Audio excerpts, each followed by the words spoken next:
You know, I never stopped loving the Grineer. Or started, to be honest. Lavos, the Transmuter, called by some, anachronistically, the Alchemist. Transmutation, you say?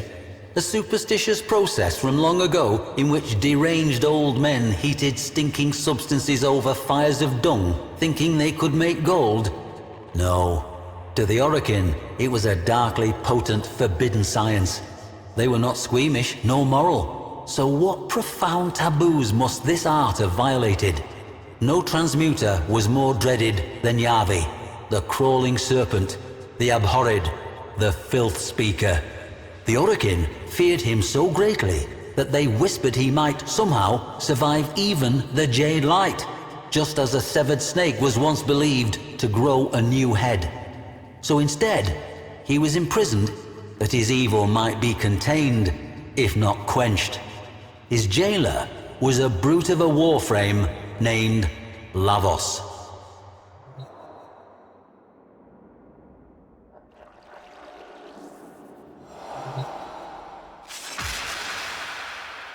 The prison of Dabaoth Kra no longer stands.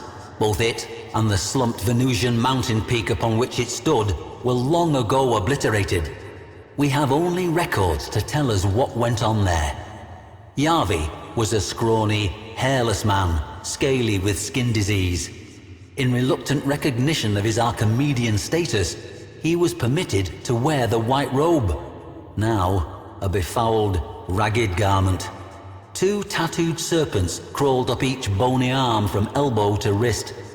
Lavos, we are told, was attentive to his prisoner. He administered the prescribed soup, water, and beatings with the same punctual fidelity. These are recreations of Lavos's own snakes. No mere tattoos, but living, bioferrous exoflesh.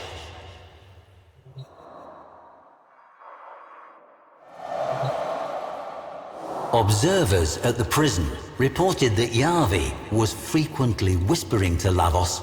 There was some concern among the wardens, but they dismissed the whispers as mere posturing. Yavi's cell walls began to fill up with scrawlings, using blood and filth as ink. At first, these were simple symbols, but as time passed, they became more elaborate. It was as if the Archimedean was turning his cell into a demonic temple, baiting his captors. There was even an image of Lavos, resplendent in his cyan-dana of office, perhaps an attempt at a curse. Lavos was ordered to beat him harder, and duly did so. With the blood on the wall, Yavi drew a snake, an appeal, no doubt, to his depraved idol. Floor washer Bekran Zaft, the sole survivor of Dabaoth Kra, would later tell of how Lavos would stride from cell to cell, weighty shotgun in hand, clubbing and beating as required.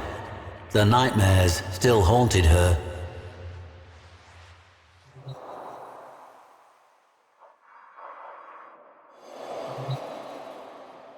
The warden's records reveal an increasing unease with Yavi's bizarre behavior. Regardless of the potential risk, they determined that he should be executed. After a fashion. They would use cellular reversal. Yavi would be reduced to a mere biological pulp with no more sentience than bread mold. But the executioner? No jailer wanted to be the pobber to bell that cavat. So Lavos received this ceremonial helm, along with the power to reconfigure organic matter. He could be their instrument. The walls, floor, and ceiling of the cell were, by now, overwritten with text.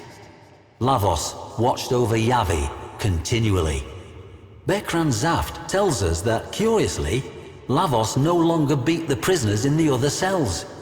Even when the inmates shoved one of their hated fellows into his path, expecting a bloody beatdown, Lavos merely waited for him to get back to his feet, before moving on.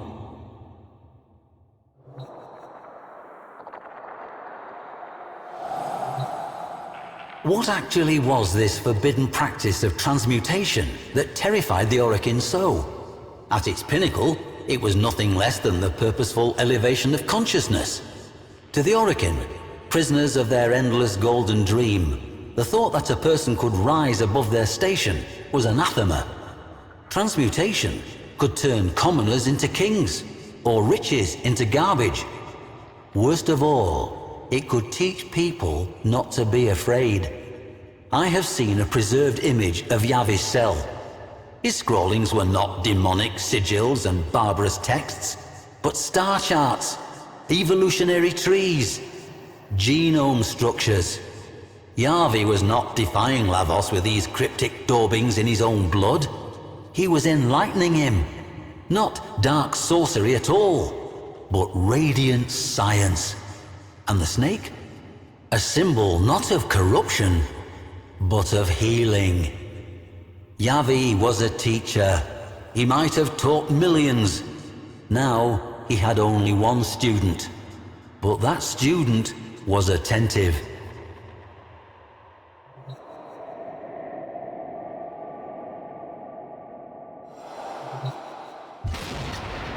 Bekran Zaft says this of Execution Day. The jailers gathered in the auditorium with a slow, funereal tread. Lavos escorted Yavi to the execution dais. He gently raised a hood over Yavi's head, cobra-like. He turned, then, to face the Orokin warden, shotgun trembling in his mighty hands. The silence, Zaft says, was absolute. But then, from beneath the hood, came a whisper. Yavi had some final words for his student. The Orokin jailer shifted uncomfortably, looked to his functionaries. Would the execution even take place? Lavos gave a stiff bow to Yavi and activated his power. Yavi's skin peeled off in one grisly sloughing. He liquefied into a biological soup. A cheer went up from the assembled jailers. Lavos gathered the remains of Yavi tenderly in his hands.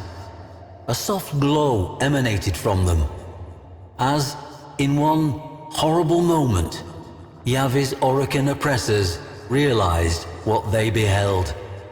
And then, panic. Lavos was transmuting the remains. A twining, living snake seethed up Lavos's left arm.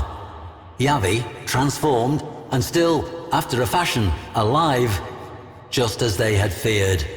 A second snake coiled around his right arm, this one sprouting from Lavos's own flesh.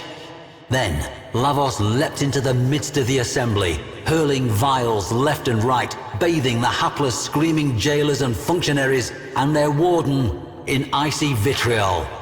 Not one survived. Not for long, anyway. And Bekran Zaft? Lavos bowed to her and moved on.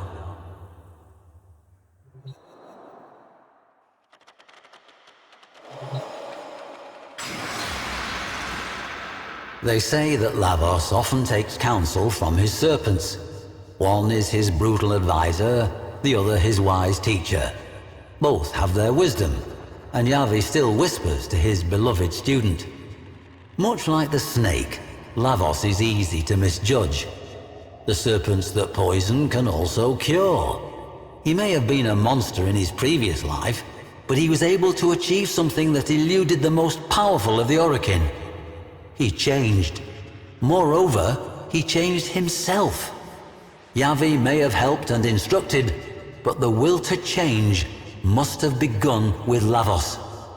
Perhaps we all have that golden gleam coiled within us somewhere, ready to slither forth from its old skin. We must only beware that we do not condemn as devilish that which we do not yet understand.